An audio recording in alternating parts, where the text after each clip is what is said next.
زکوٰۃ یہ دین اسلام کا بنیادی رکن بھی ہے اور اہم فریضہ بھی ہے۔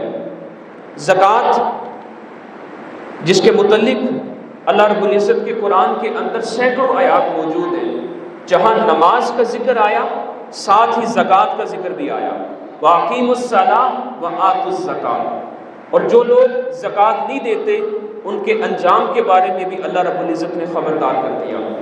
جو صاحب نصاب ہیں، صاحب حیثیت ہیں، جن پر زکوٰۃ لازم ہے، وہ اپنی زکوٰۃ ضرور ادا کریں۔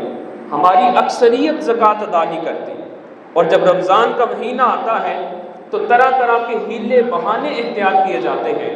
تو خدارا قرآن مجید سورہ التوبہ کی آیت کریمہ سنیں، فرمایا وَالَّذِينَ يَكْنِزُونَ الذَّهَبَ وَالْفِضَّةَ، فرمایا وہ لوگ جو سونے اور چاندی کو جمع کرتے ہیں، مال کو جمع کرتے ہیں، وَلَا يُنْفِقُونَهَا فِي سَبِيلِ اللَّهِ، اور اللہ کے راستے میں خرچ نہیں کرتے، زکوٰۃ کی صورت میں، فطرانے کی صورت میں، صدقہ و خیرات کی صورت میں وہ اللہ کی راہ میں خرچ نہیں کرتے، فَبَشِّرْهُم بِعَذَابٍ أَلِيمٍ، انہیں دردناک عذاب کی بشارت سنا۔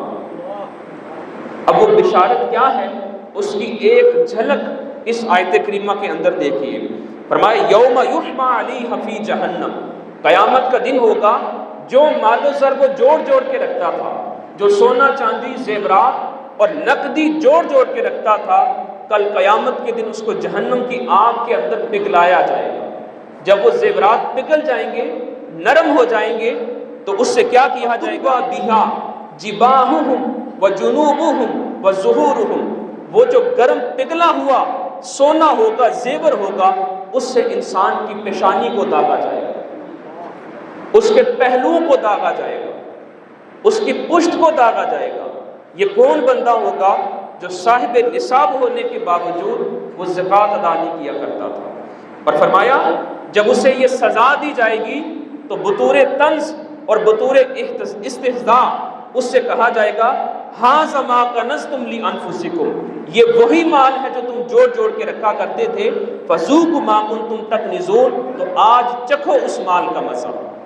قرآن کہتے ہیں الْحَاكُمُ التَّكَاثُرُ، حضور فرماتے ہیں مجھے اس بات کا ڈر ہے کہ میری امت مال کے فتنے کے اندر مبتلا ہو جائے گی۔ پیسہ جب انسان کے پاس آتا ہے تو اس کی محبت اور اس کی حرص بھی انسان کے دل کے اندر آتی ہے۔ اچھے اچھے لوگ جب انہیں دولت ملتی ہے، پیسہ ملتا ہے، تو وہ اللہ کا حق ادا نہیں کرتے، اس میں سے زکوٰۃ ادا نہیں کرتے۔ تو قرآن کہتا ہے الحاکم التکاثر، مال کی حرص، مال کی ہوس اور کثرت اور اس کی طلب کے اندر انسان پڑا رہتا ہے، حتیٰ زرتم المقابر، حتیٰ کہ قبر کے اندر جا گرتا ہے۔ تو یہ مال کی حرص، اس کی محبت، اس کی لالچ، یہ اس میں آ کر اپنی آخرت تباہ نہ کرے۔ ہمارے ملک کے اندر اگر ہماری اکثریت جو صاحب نصیب ہے وہ زکوٰۃ ادا کرے تو ہمارے ملک سے غربت ختم۔ اپنی زکوٰۃ ضرور ادا کیا کرے۔ اسی طرح فطرانہ وہ بھی انسان پر واجب ہے، وہ بھی انسان پر لازم ہے۔ 300 روپے ایک بندے کا فطرانہ ہے۔ زکوٰۃ اور فطرانے کے اندر فرق کیا ہے کہ زکوٰۃ کے مال پر سال کا اکثر حصہ گزر جانا ضروری ہے، اور فطرانے پر سال گزرنا ضروری نہیں ہے۔